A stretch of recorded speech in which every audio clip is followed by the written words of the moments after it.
안녕하세요. 이번 시간에는 B셀 림포마에 대해 설명하겠습니다. 여러분은 림포마에 대해 얼마나 알고 계시나요?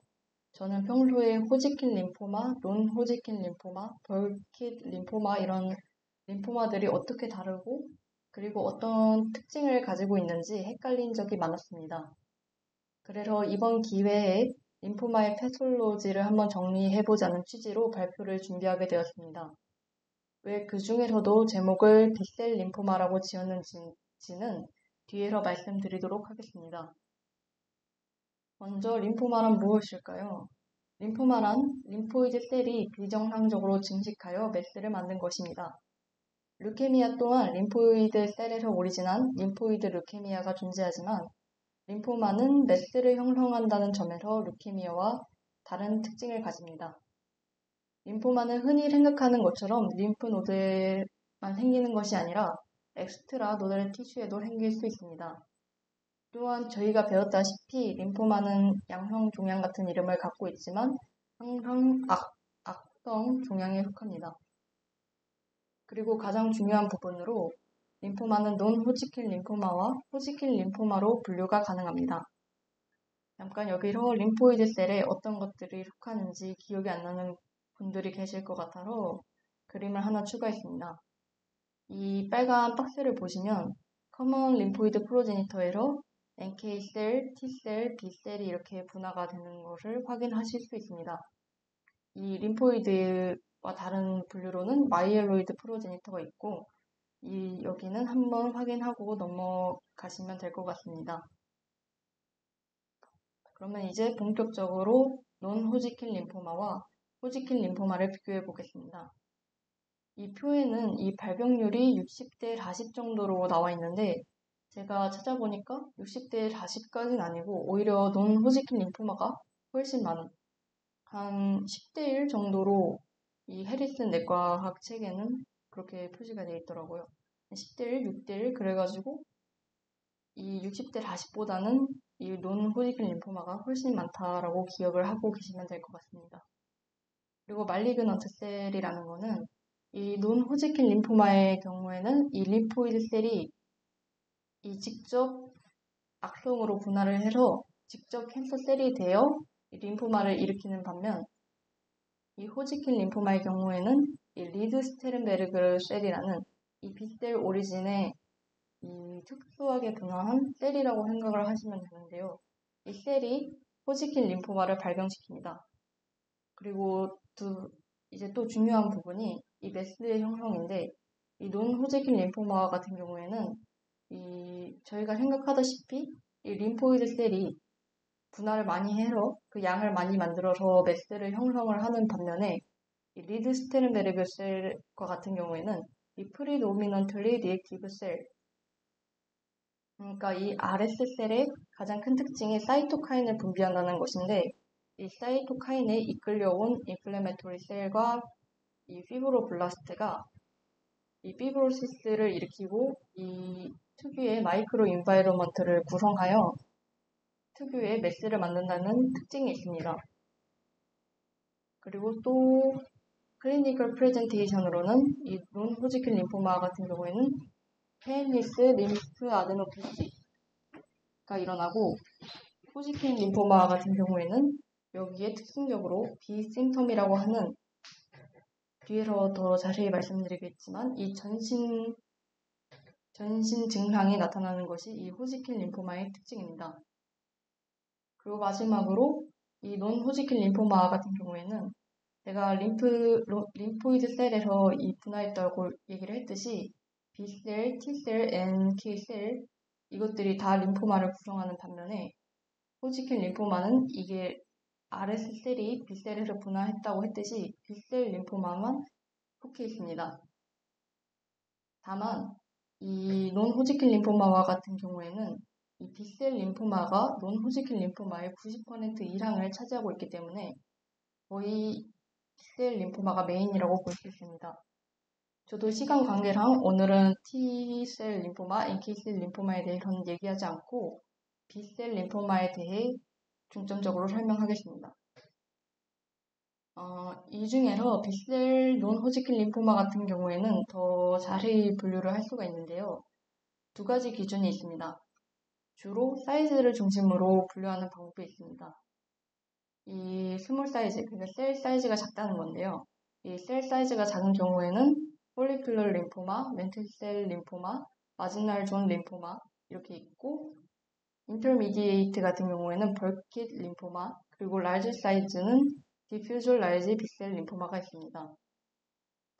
이렇게 사이즈를 중심으로 분류하는 이유는 이것들이 예후와 아주 큰 연관이 있기 때문입니다. 일단 이 암들이 어떤 암인지 잘 모르실 텐데 여기에서는 사이즈별로 논호지킨 림포마를 구별할 수 있으며 총 5개 정도의 주요 암종이 있다는 것만 알아두시고 넘어가시면 되겠습니다. 이 개별 암종에 대해서는 뒤에서 더 자세히 설명하도록 하겠습니다. 그러면 본격적으로 강론에 들어가기 전에 림프 노드의 구조를 살펴보도록 하겠습니다. 림프 노드는 코르텍스, 파라코르텍스, 메듈라로 나뉩니다. 이 콜텍스에는 폴리클과 이 핑크색으로 표시가 되어 있는 절미널 센터가 존재하고 주로 B셀이 여기에 있습니다. 그리고 파라콜텍스에는 T셀, 그리고 메듈라에는 매크로파지와 플라즈마 셀이 여기에 존재를 하고 있습니다. 저희가 현재 지금 B셀 림포마를 공부하고 있으므로 콜텍스에 대해 더 자세히 알아보겠습니다. 여기 오른쪽 그림을 보시면 가장 가운데에 절미널 센터가 있고 그 절미널 센터를 멘틀 존이 둘러싸고 있고 가장 최바깥쪽에 마지널 존이 이렇게 멘틀 존과 절미널 센터를 둘러싸고 있습니다.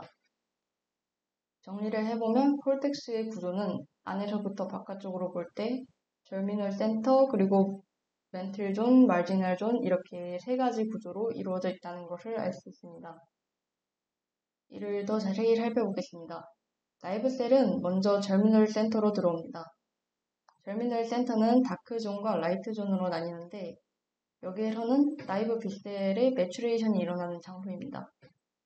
이 작용에 대해 하나하나 지금 설명하지는 않겠지만 하나 주목하고 넘어가야 할 부분이 소마틱 하이퍼 뮤테이션, 크로널 익스펜전, 그리고 클래스 스위칭이 다 절미널 센터에서 일어난다는 점입니다. 전부 이 뮤테이션이 일어나는 작용이나 보니 결국 암이 생길 위험성도 그만큼 커지게 됩니다. 따라서 제가 아까 림포마 중에 90% 이상이 B셀 림포마라고 말씀을 드렸는데 그 B셀 림포마가 많이 발생을 할 수밖에 없는 점이 이러한 하이퍼 뮤테이션이 여기서 발생을 하기 때문입니다. 그리고 두 번째로 아까 B셀 논호지킨 림포마를 분류하는 방법이 두 가지 있다고 했는데 두 번째는 위치를 중심으로 구별하는 방법입니다. 이 폴리클 안에서 일어나는 튜머로는 폴리클러 림포마, 벌킷 림포마, 그리고 디퓨저 라지 B셀 림포마가 있습니다. 그리고 멘틀존에서 일어나는 림포마로는 멘틀셀 림포마, 그리고 마지널 존에서 일어나는 것이 마지널 존 림포마입니다. 여기 이 세 개, 폴리클러 림포마, 멘틀셀 림포마, 마지널 존 림포마 같은 경우에는 일어나는 곳과 그 이름이 일치를 하기 때문에 외우기가 쉽습니다. 여기에 벌킷 림포마랑 디퓨저 라지 B셀 림포마만 이 폴리클에서 일어난다는 것을 알아두고 넘어가시면 되겠습니다. 그러면 이제부터 각 암을 본격적으로 분류하고 그 세세한 내용을 설명하도록 하겠습니다. 먼저 스몰 사이즈부터 시작을 할 텐데요. 아까 말씀드렸듯이 이 논호지킨 림포마는 셀의 크기가 클수록 예후가 안 좋아집니다. 따라서 이 스몰셀 림포마 같은 경우에는 전반적으로 예후가 좋은 편에 속합니다. 그러면 폴리큘러 림포마부터 보겠습니다. 폴리큘러 림포마는 두 번째로 흔하게 발생하는 논호지킨 림포마에 속하고 진단 방법은 바이옵시를 진행하여 서페이스 마커를 찾아내는 것입니다. 이 서페이스 마커는 CD19, CD20, CD10, BCL6 그리고 BCL2가 있습니다. 여기서 주목을 해야 할 것이 CD20과 BCL2입니다. CD20 같은 경우에는 모든 논호지킨 림포마에서 발견이 되는 이 서페이스 마커입니다. 그리고 이 B셀에서 특징적으로 발견되는 서페이스 마커가 CD19, CD20 이렇게 두 개입니다. 그래서 CD20은 앞으로도 계속 나오니까 기억을 해두시면 좋을 것 같고요. 그리고 BCL2 같은 경우에는 이 폴리큘러 림포마에서만 나타나는 특이한 이 서페이스 마커 중에 하나입니다. 그 이유는 여기에서 자주 나타나는 이 변이가 크로모점 14와 18의 트랜스로케이션인데요. 이 크로모점 14에 있는 것이 이뮤노글로불린 H, 그러니까 이뮤노글로불린의 헤비 체인이고 크로모점 18에 있는 것이 BCL2 진입니다. 여기서 트랜스로케이션이 일어난다는 것은 이 BCL2 진이 이 14쪽으로 붙어가지고 그 오버 익스프레션이 되는 것이죠. 근데 BCL2 같은 경우에는 여러분들이 기억을 하시겠지만 안티 에이포토틱하게 작용을 해서 에이포토시스를 막는 그쪽으로 작용을 하기 때문에 튜머를 프로그레이션 시킵니다. 그래서 이 14와 18에서 트랜스로케이션이 일어나기 때문에 BCL 진이 오버 익스프레션 되고 이 폴리큘러 림포마에서는 BCL2가 포지티브하게 발견이 되는 것입니다. 이것은 폴리큘러 림포마만의 이 고유한 특종이기 때문에 잘 기억을 하고 계셨으면 좋겠습니다. 그리고 또 하나 말씀드릴 것이 이 크로모점 14가 인터루킨 헤비 체인이 이 인코딩 되어 있는 크로모점이라고 했는데 그 인터루킨이 아니라 이뮤노글로불린이죠. 근데 이뮤노글로불린이 여러분도 아시다시피 B셀만의 고유한 특징이기 때문에 이 B셀 림포마에서는 크로모점 14에서 일어나는 트랜스로케이션이 굉장히 많습니다. 그래서 이 14라는 숫자는 이 이뮤노글로불린 H가 있다고 기억을 하셔가지고 이 굉장히 복잡하잖아요. 뭐 14, 18, 11 막 이렇게 나오니까 이런 것들을 기억하는 방법으로 이 크로모점 14는 B셀 림포마에서 특이적으로 나타난다라고 기억을 하고 넘어가시면 좋겠습니다. 이 첫 등장하는 림포마라 설명이 길어지는데 그 두 번째가 아니라 다음으로 임상 양상에서는 페니스 림프 아데노패시가 일어납니다. 그러니까 림프절이 커진다는 것이고, 근데 여기에서 페인리스라는 것은 고통이 없다는 것이죠. 이 림프 아데노패시 같은 경우에는 페인이 있는 것과 페인이 없는 것이 있는데, 페인이 있는 경우에는 주로 어큐트 인플레메이션이 일어났을 때 페인이 있는 림프 아데노패시가 주로 일어난다고 합니다. 하지만 이런 말리그넌시나 크로닉한 스테이터스에서는 페일리스한 림프 아데노패시가 주로 발생을 한다고 합니다. 이 스테이징, 그러니까 병기를 결정하는 것은 CT로 진행하고요. 그 트리트먼트로는 리투시막은 CD20 모노클로널 안티바디인데요. 제가 아까도 말씀드렸듯이 이 CD20이 B셀에 있어서 굉장히 두드러지는 서페이스 마커 중 하나입니다. 그래서 이 리투시막을 사용했을 때 효과가 굉장히 좋고, 그리고 알촉이라는 것은 리투시막, 사이클로포스파마이드, 독소루비신, 빈크리스틴, 프레드니손을 이렇게 결합을 해서 콤비네이션 해서 사용하는 약제인데, 그러니까 이 리투시막에 이러한 케모세라피를 같이 결합을 해서 콤비네이션 세라피를 하는 것이죠. 이 리촉을 쓸 때 폴리큘러 림포마는 굉장히 케모 센시티브하기 때문에 프로그니스가 좋고 이 리그레이션이 빠르게 일어난다고 합니다. 하지만 동시에 거의 언제나 재발하는 특성을 가지고 있습니다. 따라서 컴플리트한 리미션이 불가능한데요. 그럼에도 불구하고 예후는 좋고 오래 살아있을 수 있다고 합니다. 다만 계속 재발할 때에는 스템셀 트랜스플랜테이션을 고려할 수도 있다고 합니다. 이것은 이 스템셀 트랜스플랜테이션은 뒤에서도 계속 나오는데 이 림포마의 경우에 얼리 림포마가 있고 좀 진행이 된 어드밴스 림포마가 있을 거잖아요. 이 어드밴스 림포마에서는 거의 언제나 이 스템셀 트랜스플랜테이션을 고려한다고 생각하시면 되겠습니다. 그러니까 거의 약간 최종 병기 같은 그런 것입니다. 두 번째는 멘틀셀 림포마입니다. 아까 말씀드렸듯이 그 폴리클을 덮고 있는 게 멘틀셀이었죠. 이 멘틀셀 림포마는 논 호지킨 림포마의 6%를 차지합니다. 다만 좀 특징적인 것이 이 스몰 사이즈 캔서에 속하지만 예후가 엄청 좋지는 않다고 합니다. 서페이스 마커로는 CD19, CD22 이렇게 포지티브로 나타나고 여기서도 알아두고 가셔야 할 것이 이 크로모좀 11과 14의 트랜스로케이션입니다. 아까 앞에서 크로모좀 14가 이뮤노글로불린 헤비체인을 인코딩하고 있는 크로모점이라고 말씀을 드렸는데요. 이 크로모점 11 같은 경우에는 저희가 앞에서 많이 언급이 됐던 사이클린 D1이 여기에 인코딩이 되어 있습니다. 이 두 개의 크로모즘이 이렇게 트랜스로케이션이 되면 아까와 같이 사이클린 D1이 오버 익스프레션 되고 사이클린 D1이 G1 페이지에서 S1 페이지로 이렇게 넘어가게 해주는 그런 역할을 하잖아요. 그래가지고 이 사이클린 D1이 많이 오버 익스프레션 되면 그만큼 캔서가 발생할 위험이 높다 이렇게 이해를 하시면 되겠습니다. 프레젠테이션은 아까와 같은 페인리스 림프 아데노패시고 트리트먼트는 로컬라이즈드한 경우 레디오 세라피와 케모세라피 아까 말한 R촉을 사용합니다. 그리고 어드밴스드 같은 경우에는 R촉에 여기에서는 하이도즈 시타라빈을 이용을 해볼 수가 있다고 설명을 하고 있고 아까 말했듯이 최종 병기로 이 스템셀 트랜스플란테이션을 해볼 수도 있다. 이렇게 얘기를 하고 있습니다. 이것도 이 기본적인 프린시플 같은 것인데 로컬라이즈드 같은 경우에는 라디오 세라피를 사용했을 때 그 리미전이 그 퇴행이 빠르게 나타나지만 어드밴스드 같은 경우에는 라디오 세라피를 사용해도 그다음 효과가 없기 때문에 거의 사용을 하지 않는다고 합니다. 그리고 마지막으로 마지널 존 림포마입니다.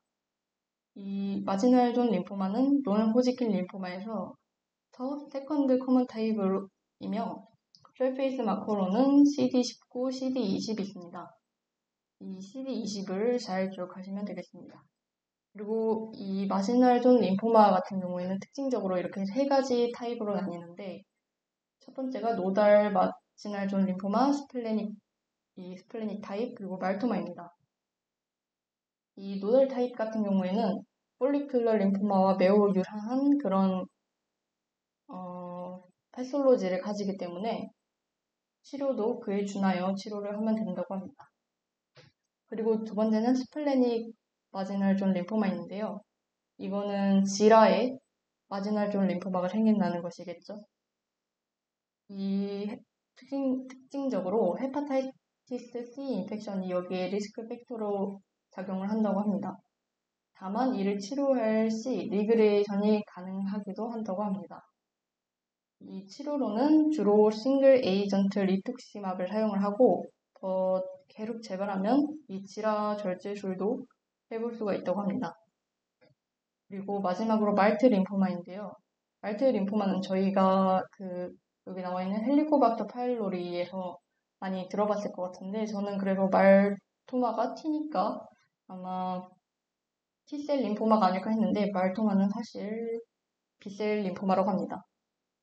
이 쇼그렌 신드롬, 하시모토 사이로이다이티스, 헬리코박터 파일로리 같은 이런 오토이뮨이나 크로닉한 인플레메이션에서 이 말토마가 발생을 할 수가 있다고 합니다.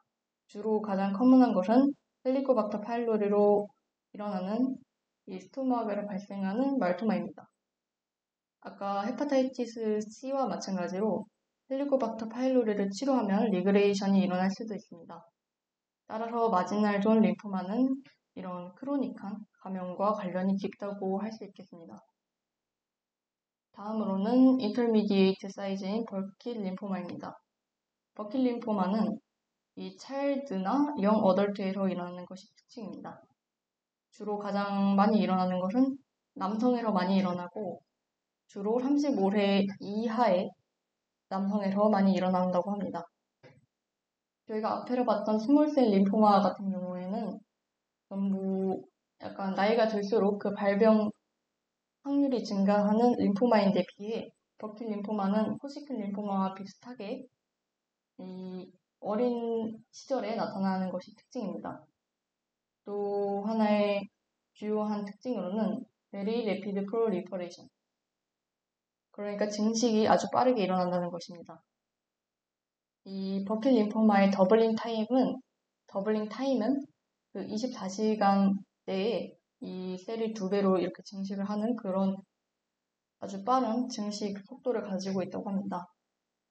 이러한 빠른 증식 속도 때문에 나타나는 것이 이 패스톨로지 슬라이드에 등장하는 스테리스카이 어피어런스인데요.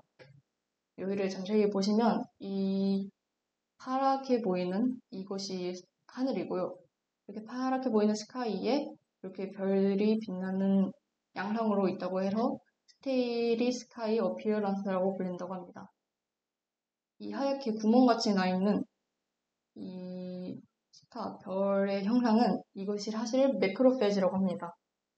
이게 아주 빠른 증식이 일어나기 때문에 그만큼 턴오버도 빠르게 일어나고 그 턴오버된 죽은 셀들을 매크로페지가 이렇게 잡아먹기 때문에 이 많은 셀들 가운데서 매크로페지가 존재하는 것이 빛나는 별들처럼 보인다 해서 스테리스카이 어피어런스라고 합니다. 설페이스 마커는 CD19, CD20, CD10 이렇게 BCL6까지 다 포지티브인데 이게 제가 바꾸지를 못했는데 BCL2에는 아까 BCL2는 폴리클러 림포마의 특징적인 설페이스 마커라고 말씀을 드렸는데요. 그래서 BCL2는 이 네거티브입니다. 제가 나중에 바꾸도록 하겠습니다. 그리고 이거는 크로모점 8번과 14번의 트랜스로케이션으로 인해 주로 발생합니다. 95% 이상이 이 트랜스로케이션을 가진다고 합니다. 아까 말씀드렸듯이 24번 셀 림포마에 주로 나타나는 24번 변이와 이 크로모점 8번에 들어있는 믹진이 트랜스로케이션 됐을 때 이 버킷 림포마가 발생합니다. 프레젠테이션에는 두 가지 타입이 있고 이 타입에 따라 결정이 되는데요. 엔데믹 폼은 이 아프리칸 폼이라고도 하며 턱이나 이 얼굴에 있는 본의 튜머가 먼저 발생하는 것으로 암이 시작합니다. 이는 특징적으로 EVB와 관련이 되어 있습니다. 그리고 논 엔데믹 같은 경우에는 이 앱도미널 프레젠테이션으로 먼저 이 림포마가 시작되는 양상을 가진다고 합니다. 둘 다 결국에는 CNS로 이 전이를 할 수가 있는데 그렇게 되면 굉장히 위험한 상태로 진행이 된다고 합니다. 그리고 치료에는 하이도즈 오브 사이클로포스파마이드를 포함한 컴비네이션 케모세라피를 진행한다고 합니다. 마지막으로 large 사이즈인데요. 그 large 사이즈인 만큼 예후도 굉장히 나쁜 암 중에 하나입니다. 디퓨저 라지 B셀 림포마는 그 안타깝게도 논호지킨 림포마 중에서 가장 흔한 타입으로 3분의 1 정도가 이 타입을 가지고 있다고 합니다. 그리고 진단받을 당시 30에서 40% 정도의 환자만이 스테이지 1, 2 디지즈, 그러니까 예후가 좋은 이런 디지즈를 가질 확률이 30에서 40%에 불과하고 그리고 40% 정도의 환자는 또 이런 비심텀, 원래 호지킨 림포마에 주로 나타나는 이런 전신적인 증상을 가지고 있다고 합니다. 설페이스 마커로는 CD19, CD20, CD10이 있습니다. 이 CD10이 나오는 것이 디퓨즈 라지 B셀 림포마와 아까 나왔던 버킷 림포마 그리고 폴리클러 림포마가 있는데 이들은 제가 앞에 설명드렸다시피 전부 같은 특징이 있죠. 이 같은 특징이라는 것이 폴리클에 있다는 것인데 이 폴리클에 있는 셀들이 공통적으로 CD20을 가지게 되는 것입니다. 이거는 그냥 참고로 말씀을 드렸고요. 그리고 이 디퓨즈 라지 B셀 림포마 같은 경우에도 두 가지 타입으로 나뉘는데 이 저미널샘 오리진, 이 GCB 같은 경우에는 CD10, 그리고 BCL6의 포지티브를 가지고 이 ABC, 그러니까 액티베이팅 B 타입 같은 경우에는 MUM1이라는 서페이스 마커의 포지티브를 나타낸다고 합니다. 그러니까 쉽게 설명을 하면 G12는 제어미널 센터에 남아있는 그런 타입이고 ABC는 밖으로 나와서 이 플라즈마를 맘대로 돌아다니는 그런 타입이라고 생각을 하시면 되겠습니다. 당연히 이 맘대로 돌아다니는 ABC의 경우가 예후가 더 나쁩니다. 예전에는 이 디퓨즈 라지 B셀 림포마를 이렇게 라지한 셀들이 나타나는 하나의 병이라고 여겨왔지만 요즘은 이렇게 여러 서브타입으로 나뉘는 하나의 총체라고 생각하는 분위기입니다. 이 디퓨즈 라지 B셀 림포마는 이렇게 스포라디컬리하게 발생할 수도 있고 앞에서 말씀드렸던 폴리큘러 림포마와 같은 것이 이런 로우 그레이드 림포마가 이런 라지 B셀 림포마로 전환하는 경우도 있다고 합니다.